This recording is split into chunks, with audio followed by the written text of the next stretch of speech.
region. And I just like sharing my photos and knowledge about fish and critter ID. I like to keep these presentations interactive, so feel free to hop in at any time if you have any questions or want to share your own info about the particular species. Definitely like to get more info myself from other people as well. So to start off with, the first one we'll go with is the Tubesnout. So Tubesnout is just usually about this long or so. They can get bigger or smaller depending on how old they are. They're generally silvery. They stay fairly straight and rigid, but they do bend a little bit as they're swimming around. You can't see it in this photo, but in some of the later slides, you'll be able to see the shapes of the fins. The fins are almost transparent, which is why it's really hard to get good photographs with them to get the lighting just right. But as far as the shape, it's just a long, skinny thing with a long tube-like snout. Pretty self-explanatory there. The other similar species around here is the bay pipefish. Now, the bay pipefish is a distant relative of seahorses.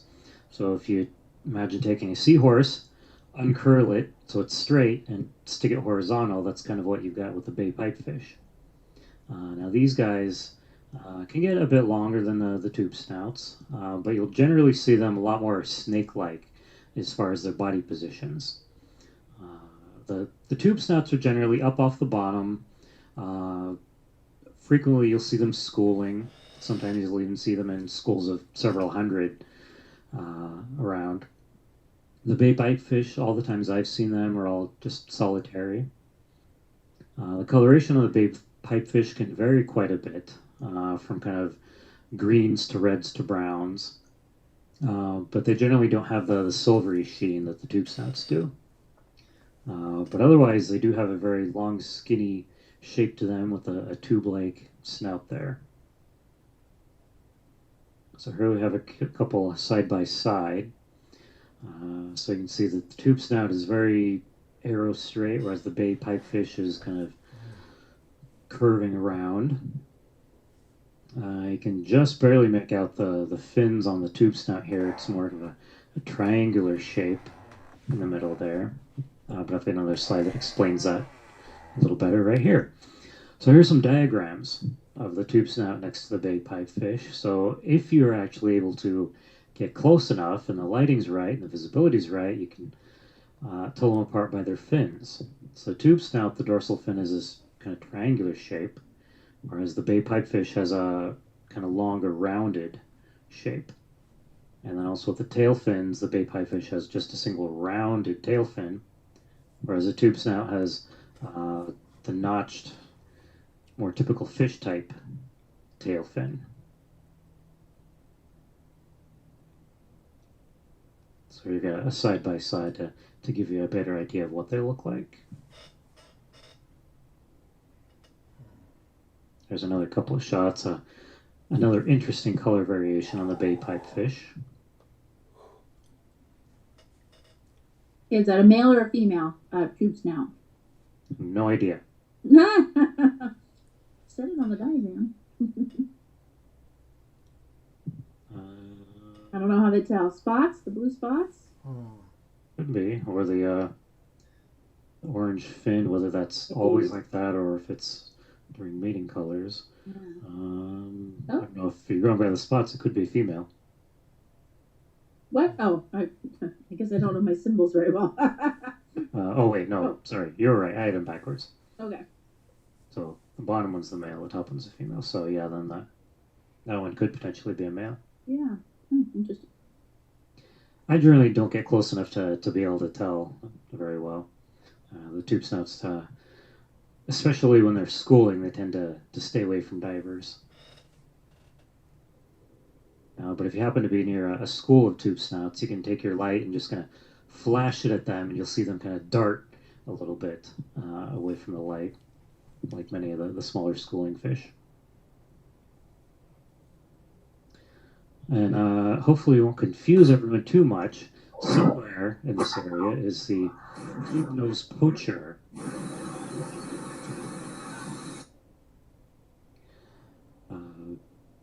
Now it's in the Poacher family, and I've never seen one of these. I don't know where they are, but they're in the books. Supposedly they're around here. I'm not quite sure how to tell the tube-nosed poacher from some of the other ones, but one thing I do notice is on the snout is a somewhat different shape if you happen to get close enough. It's not quite as long, and it's got this weird projection on the bottom. But if you happen to see anything this shaped, it's most likely going to be a tubesnout or a bay pipefish. Okay, now it's my mission to find a tube-nosed poacher. That's cool. Do a lot of research on where they might be found. Cool.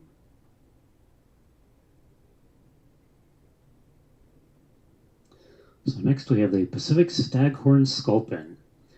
So this is one of the larger sculpin species in this area. You'll generally see them in the shallower areas. I've seen them at like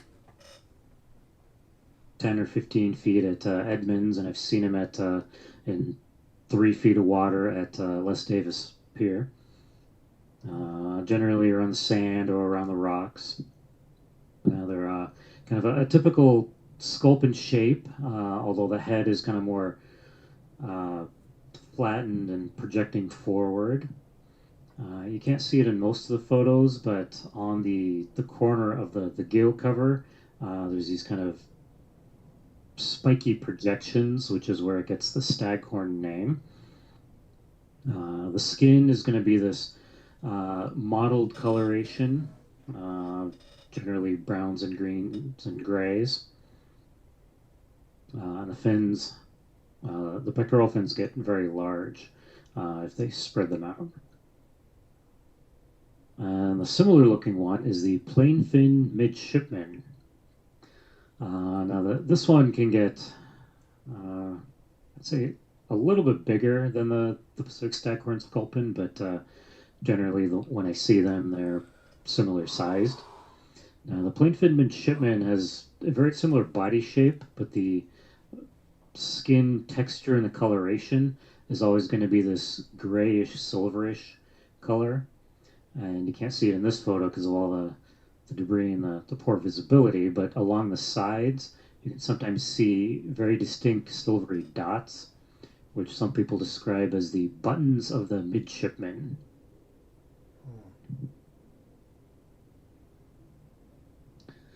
So here we've got a Pacific Staghorn on the left and a Plainfin Midshipman on the right. Now it's a very bad photo on the right there, but you can definitely see the more drab gray and silvery color, whereas the Pacific Staghorn is definitely more on the brownish mottled side. I don't have too many other ways to distinguish them for people just starting out. As with any of these, the best thing is just repetition and start looking at lots of photos of the various different ones, and you'll start to get a feel of kind of what they look like. Now, both of them do somewhat bury in the sand. Let's see, I don't remember where the one on the left was from, but the one on the right, I believe, was at Lobster Shop Wall. So it's a view looking directly down. I was probably, I don't know, 5 or 10 feet above it at the time, swimming along, and happened to spot it there. But again, with the coloration, the midshipman is more of this dark grayish, kind of more uniform coloration, whereas the Pacific Staghorn definitely has a dark and light mottling.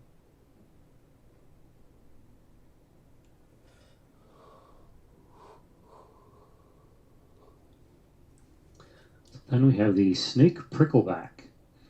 Now, when they're adult-sized, they're going to be this really long, I don't know, sometimes they seem they're like 1.5 or 2 feet long. I have to check the book what the official lengths are, but you generally don't mistake them for anything else when they're fully adult-sized, because the lookalike I'm going to show you is on the much smaller side. So snake pricklebacks are this long, snake-like shape. Generally, their body position will be fairly straight, maybe a little bit of curve to them. And you generally see them in kind of the sandy areas, always just sitting on the bottom. And they like to dart around if you happen to get too close or shine your light on them. I would say I see them probably more often at night, but I've seen them during the day as well. One of the distinct features on the snake prickleback is the coloration is fairly uniform in terms of they don't vary too much by color, but it's always going to be this lighter kind of creamish body color with these kind of darker brownish horizontal patches. And along the side, there are very distinct dashes along the side there. You can see them really well. Now, the species I'm going to compare it to is the bay goby. So if you happen to see a juvenile snake prickleback that's more goby size, you might need to take a closer look to check which one of the two it is.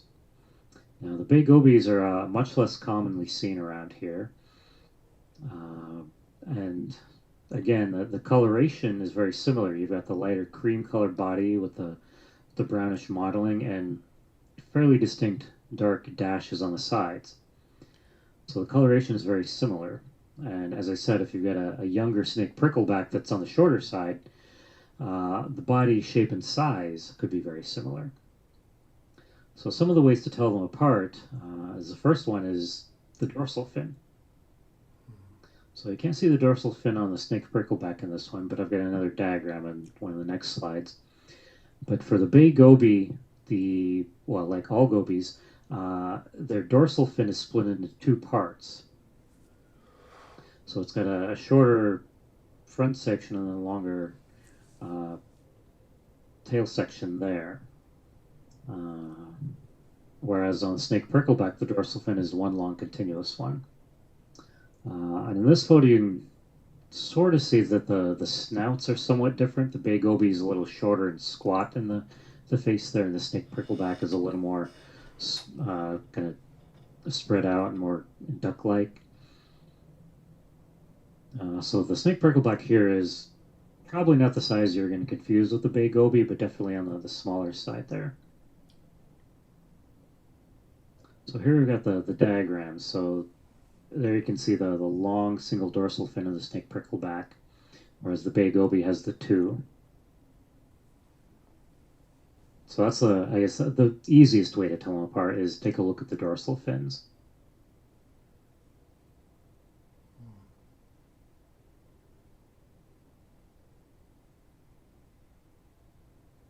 You ever seen a bay goby as big as a snake prickleback? Probably not. I don't think I've actually seen a bay goby. I've seen a bunch of black-eye gobies that are trying to look like bay gobies. Mm. But yeah, I don't think the gobies really get that big. According to the book I got this diagram out of, only up to 4 inches. So the snake pricklebacks, as I said, have to be a kind of juvenile size for you to mistake them for the bay gobies.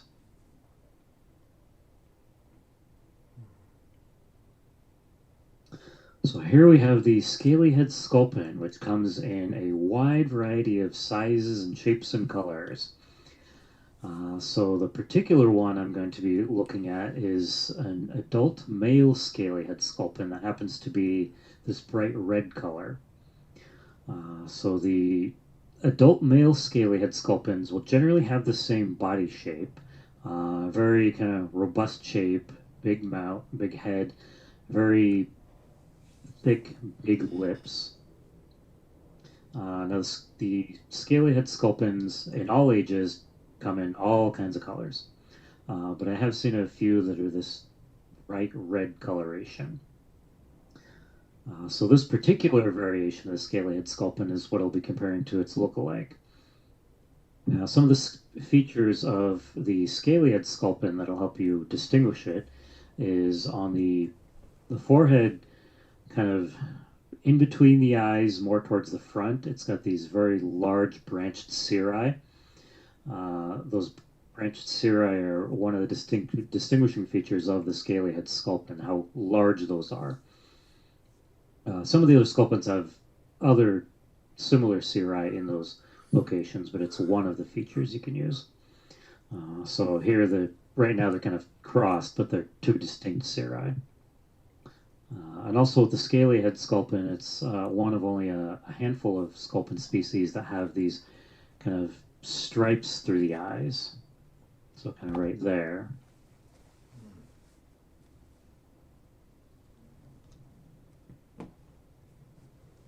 So what I will be comparing it to is a juvenile Cabezon. So when Cabezons are small, I don't know if they're always red, but I've heard that they're frequently seen in this bright red color. Once they get older into the adult size, they can come in a variety of colors, from grays to browns to greens. I don't think I've seen an adult one in red, but the juveniles show up in this bright red color. And you can see it has a similar body shape to the adult Scalyhead sculpin. The Cabezon also has cirri above the eyes, but they're not as large as the Scalyheads. And at least in these photos, they're a little further back on the head. So the cirri right there. And the Cabezon doesn't have the very prominent stripes through the eyes. And also, the Cabezon, a feature that it has that the Scalyhead doesn't have, is right on what you might describe as the nose, in the center of the head, right above the lip. It has a cirri that sticks up. So right there.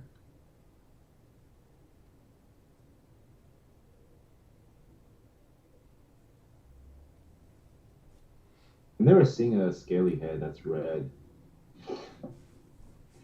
Yeah, I've seen at least two or three of them. But like I said, they come in a variety of colors, and most of the time they're the other colors. But yeah, I think one of the first ones that I showed was my photos, and that was at Titlow Beach that I saw. So yeah, the one on the left here, I think, is the same one from the earlier photo, just a different photo of it. And I don't think I had any good photos of the juvenile Cabezon, so I had to pull some of those photos from Google. So here we have them side by side, so you can compare the cirri above the eyes. So on the scaly head here, it's more of a kind of a thick stalk with some branches at the end, whereas on the Cabezon, they're almost feather-like or paddle-like. And you can see the distinct cirri or projection on the nose of the Cabezon, whereas the scaly head doesn't have it. And you can see the stripes through the eyes on the scaly head. Now the Cabezon does have a little bit of weird coloration around the eye, but that might just be continuation of the red and white modeling, as opposed to distinct stripes in the eyes.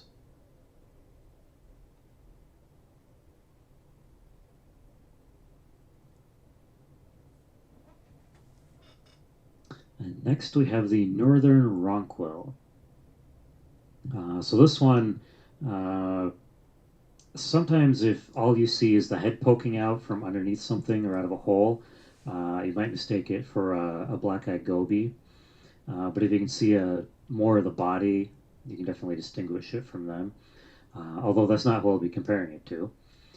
So the northern Ronquil, some of the distinguishing features for this one is it has a distinct dorsal fin, which is separate from the tail fin.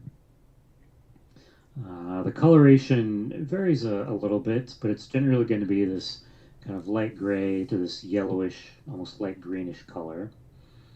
But one feature that none of the other species similar to it have is underneath the eye, it's got these kind of yellowish, orangish stripes, almost like the black stuff football players put under their eyes. So those stripes down there. So if you happen to see just the head poking out and you're able to get the right angle with some light, you can actually see that part of the head and still distinguish it from some of the other species. So I'll be comparing it to the Blackbelly Eelpout. So it has a very similar body shape, long, narrow, snake-like. The head is similar shaped, big eyes. You can't see the fins too well in this particular angle, but you can see that the dorsal fin is continuous all the way to the tail.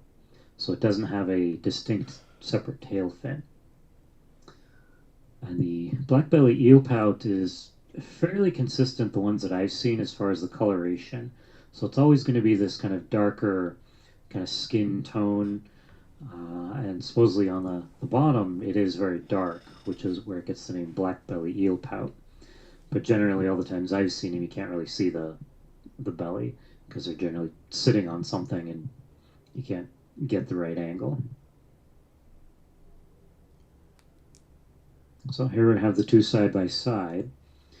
Again, you can definitely see distinctly on the Eelpout that the fin is continuous all the way to the tip of the tail. It's harder to see the fin on the northern Ronquil because the fin is kind of laying down and kind of blending into the background. But you are able to see those yellow stripes under the eyes on the Ronquil. And also in this photo on the Ronquil, you can see these kind of lighter, almost iridescent spots along the body. You don't always see those on the Ronquils, or at least it's not always prominent. But on the Eelpout, you're not going to have any sort of patterning like that. It's always going to be a kind of a uniform color. And then as far as how they hold their body, the Eelpouts, I would say more often I see in this kind of rigid, straight position, but both of them can be in kind of twisted around snake-like positions.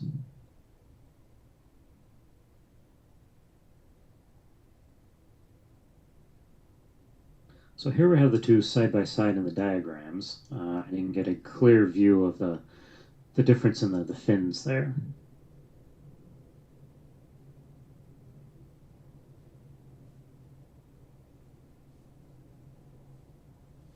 And then again, you can see those on this the top Ronquil here. It's almost an orangish brownish color they've got colored in here. It's that same shape is right there with the stripes under the eyes.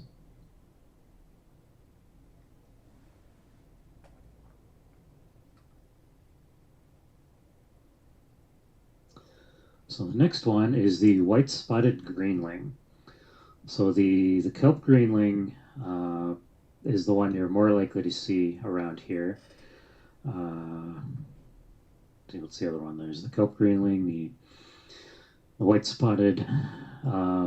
So one place I've actually seen white-spotted somewhat frequently is Titlow Beach, in between the pilings and shore. The last time I was there, we actually got checked out by one.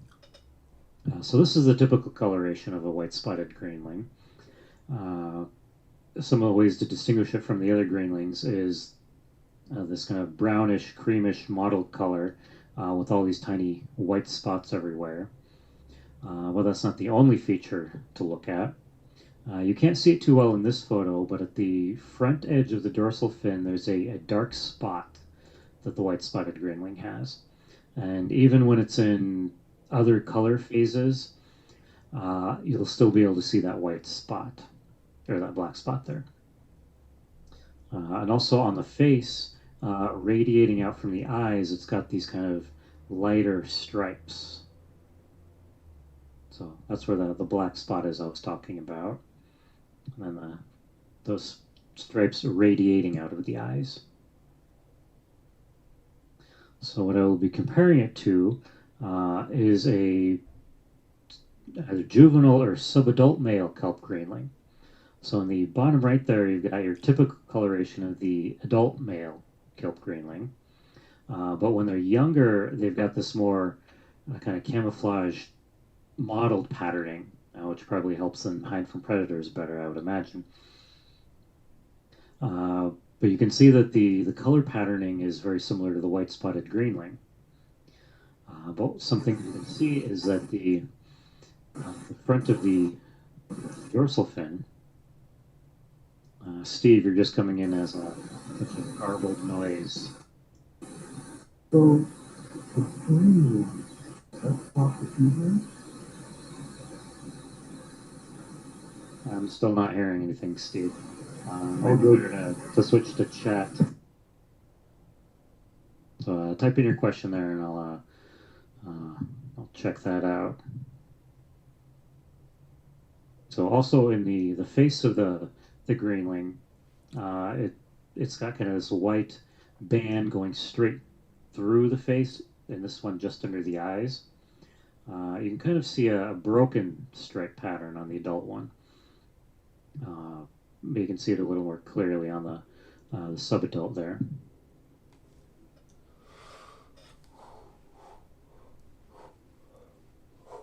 Are you talking the adult one in the corner, Steve?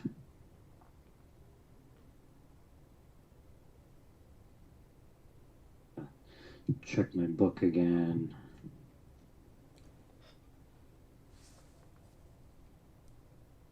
So let's see, there's the rock greenling, the kelp greenling.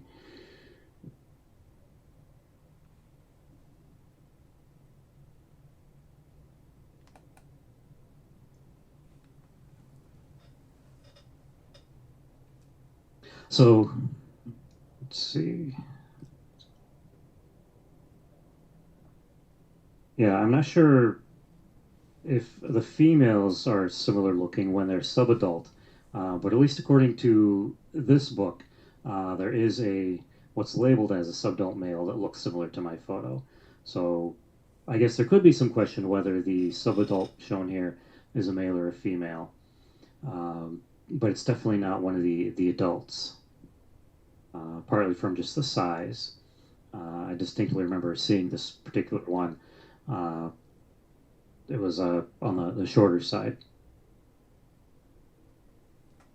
So I guess that it could use some further investigation as far as whether that's actually a subadult male or subadult female. But definitely when they're on the younger side, they can be in this kind of color patterning and be confused for a white spotted. So as I said, the greenling or the kelp greenling doesn't have the dark spot on the front of the fin, and it only has a single stripe there. So you got that and the no spot. So here I have them side by side.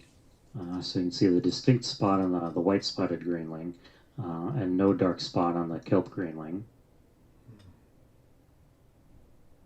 And you can see that the patterning is very similar between these two.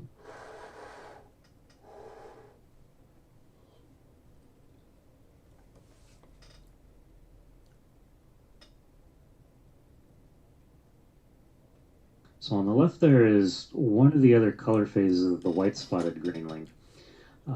It's not entirely just the lighting that's making it look the different color. It is somewhat more kind of reddish orangish color. And that's also similar to the one that I saw just recently at Titlow Beach. I'm not entirely sure, but I think it might be a mating coloration of some sort. But the white spotted does come in this darker coloration. But again, you can see the dark spot on the dorsal fin, and you can kind of make out the stripes radiating out from the eye.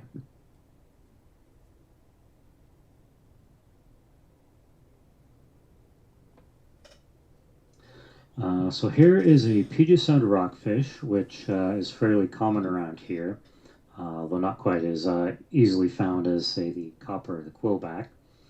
And the lookalike I'm going to show you is much more infrequently seen. But if you happen to see a large, what looks like a Puget Sound rockfish, if you can take a photo and maybe take a closer look at it later. So the Puget Sound rockfish is generally going to be on the smaller side as compared to some of the other rockfish species. And it's generally going to be this kind of reddish-orangish, sometimes brownish coloration. And it's got a very distinct lateral line.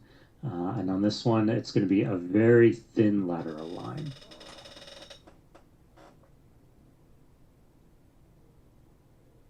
So the lookalike is the Redstripe rockfish.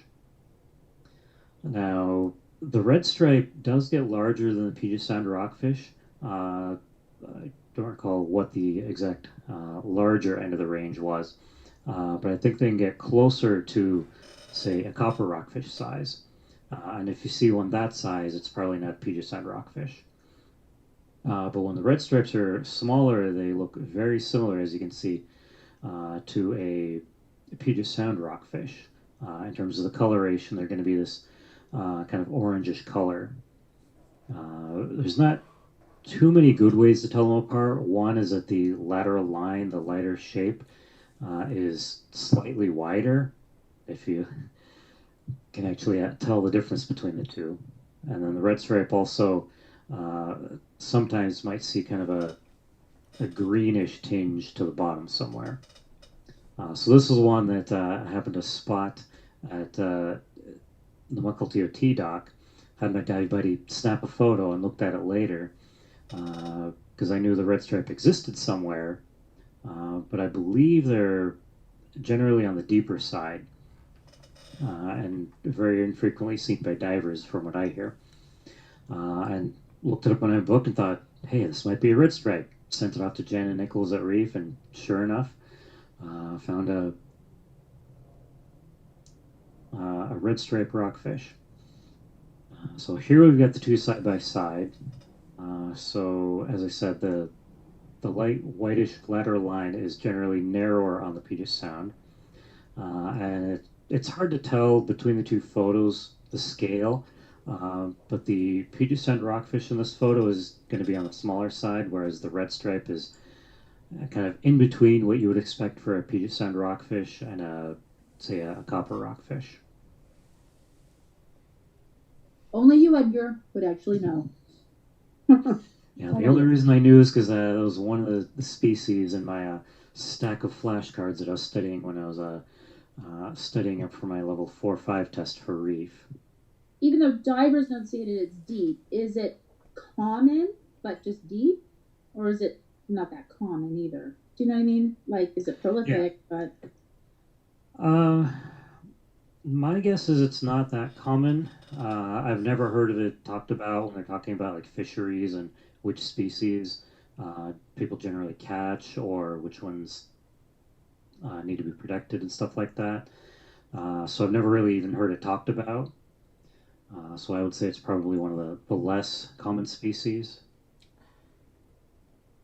I mean, even the widow rockfish, which most people probably haven't seen, is one that I know some people know of.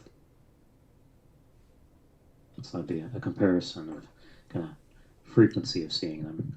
Do you have pictures of widows? Just question. Yeah. Okay. Well, not in this presentation, but yeah, I did see one widow at the Diamond Knot. Okay. Yeah. So that was at what, like 120 feet or so. Okay. That's another one that's generally on the deeper side.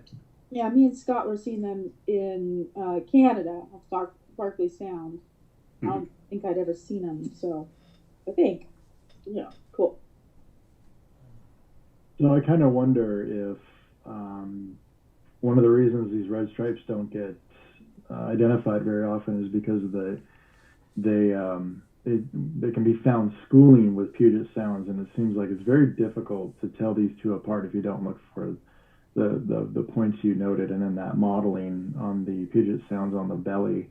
That's the only way I can tell them apart. It's just really, I look for that olive kind of splotchiness on their belly, and then I'm like, okay, that's a Puget Sound. But I kind of wondered if they just don't get noted because of that, because they look so similar. It's just wild. Yeah. And if anyone's watching the chat, Doug posted something on a white-spotted Greenling for a color variation. So one that I haven't personally seen, I think these are generally, at least the tiger rockfish are further north, like up to San Juan's in Canada. The tiger rockfish and the red-banded rockfish. As you can see, they're both light body color with the red vertical bars. Some of the ways that I've used to distinguish them, as I said, I've never seen them in person myself, so it's all just studying for the reef tests and stuff, is that the vertical bands on the tiger rockfish don't go all the way to the tips of the dorsal fins, whereas on the red-banded, they do go all the way to the tips. And then if you happen to be counting the bands, the tiger rockfish has more vertical bands than the red-banded. But other than that, there's not really many ways that I have used to distinguish the two. I missed it. Is the red-banded here? Or is it like California or something? Are the red-banded here? Coastal fishes is the Pacific Northwest, so let me check the book, see if it mentions anything about range. That looks deep too, with all those corally looking background.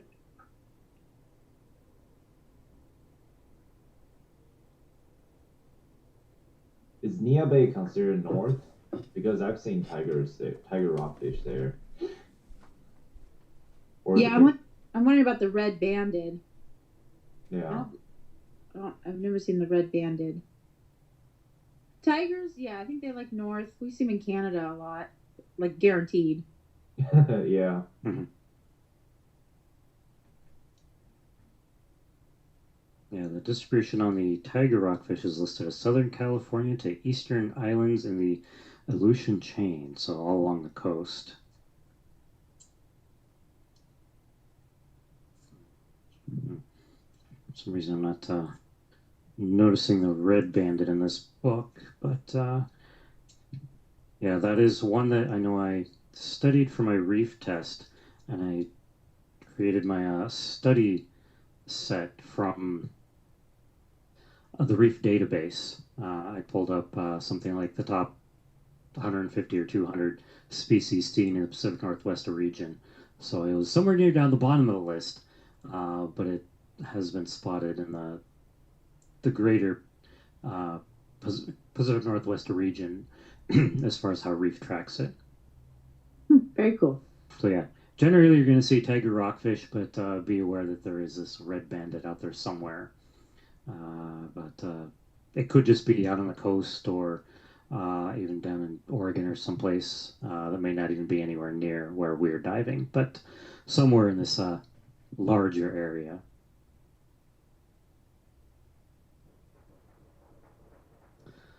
So here we have a blacktip poacher and a slim sculpin.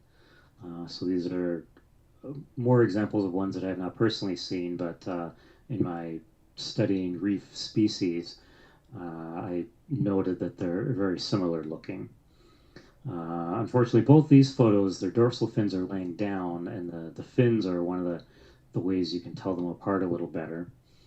One thing you can see on the blacktip poacher is these light white colored kind of barbels or something hanging down. Many of the poachers have those. Sculpins don't. On this one actually looks like the sculpin actually has a very prominent nasal spine as well. Let's see. So one of the other things, if you can get close enough and the lighting's right, the poachers generally have this almost armor-like scale texture to them, whereas the sculpins have a much smoother, much finer scale pattern to them, if you can even distinguish scales. Let's see, and then the coloration, at least between these two, the poacher is going to be more of a silvery, and the sculpin's more of a brownish. So let's see. So snout shape. Yes, the snout shape between the poachers and the sculpins is somewhat different. I'm not quite sure how I would describe the two. It's just one of those where you have to get used to looking at the shape. So here you can see what Steve was talking about. The poacher, I guess, has more of a vertical face forehead that then sticks out in the snout, whereas the sculpin has more of a rounded head all the way down to the lips. So if you can see it, and if you can remember the shape, the shape of the head and the face could definitely be used to distinguish them. So in these diagrams, as I was saying with the fins, the poachers generally have these triangular fins, whereas the sculpins generally have these rounded, longer fins.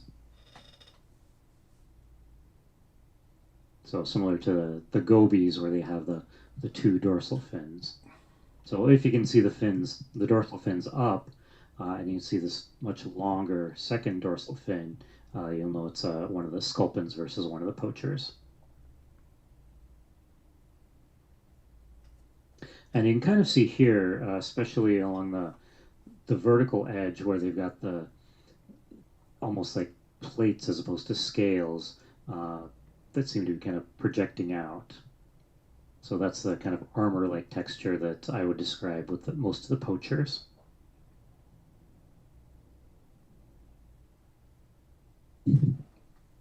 Yeah, Steve says the Poachers always look more scary. I would definitely agree with that comment.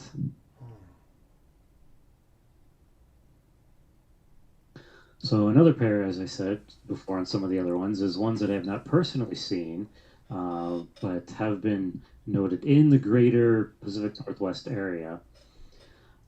The black eelpout and the blue-barred prickleback. So comparing to the blackbelly eelpout, the black eelpout is very similar shaped, somewhat similar color, but it has distinct vertical kind of bars, narrow ones along its body. So that's how to distinguish between the black belly eelpout and the black eelpout. But here I'm comparing it to a blue-barred prickleback, which also has kind of the light brownish kind of skin-toned color with these vertical bars. Let's see. So some of the distinguishing features is, as you remember from the blackbelly eelpout, it has a dorsal fin that goes all the way to the tail and doesn't have a distinct tail fin, whereas the prickleback does have a distinct tail fin. I don't know, the coloration probably varies a little bit, and it's always going to be hard to see underwater. But the blue-barred prickleback, the bars sometimes will have just a faint blue coloration to them. So here you have the two side by side in the diagrams. So as you can see, they're very similar shaped except for the tail fin. The patterning, the prickleback has much more frequent vertical stripes than the eelpout. So if you happen to see something that doesn't quite look like a blackbelly eelpout or some of the other species, you might be running into one of these somewhere. And that was my last lookalike for this evening. Anybody have any questions, any comments? Anybody want to see any of the photos?